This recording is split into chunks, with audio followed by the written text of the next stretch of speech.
অনেকে অভিযোগ করে আল্লাহ আমার এইটা দেয় নাই, ওইটা দেয় নাই, আমি এটা পাই নাই, ওইটা পাই নাই। ও পায়, আমি পাই না কেন? ওর চাকরি হয়, আমার হয় না কেন? ওর ব্যবসায় লাভ, আমার লস কেন?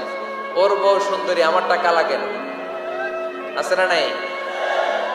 না, অভিযোগ করবেন না। আপনি যে অবস্থানে থেকে অখুশি, আপনি যেই অবস্থানে থেকে আল্লাহর কাছে অভিযোগ করতেছেন, আপনার এই অবস্থানে আসার জন্য অনেকে আল্লাহর কাছে দোয়া করতেছে, ঠিক কিনা? কিন্তু আপনি এই অবস্থানে খুশি না। অনেকে এই অবস্থানে আসতে চায়, তাদের স্বপ্ন যে তারা একদিন আপনার স্থানে আসবে, কিন্তু আপনি আপনার জায়গায় থেকে খুশি না। এজন্য উনজুর ইলা মান হুয়া আসফালা মিনকা, তোমার চেয়ে যে খারাপ অবস্থায় আছে তার দিকে তাকাও, তাহলে তোমার মনের দুঃখ ঘুচিয়ে দিবে কে? আপনার চেয়ে যে খারাপ অবস্থানে আছে তার দিকে দেখেন কি অবস্থা। আপনি এইটা চান, ওইটা চান, কত কিছু লাগবে আপনার।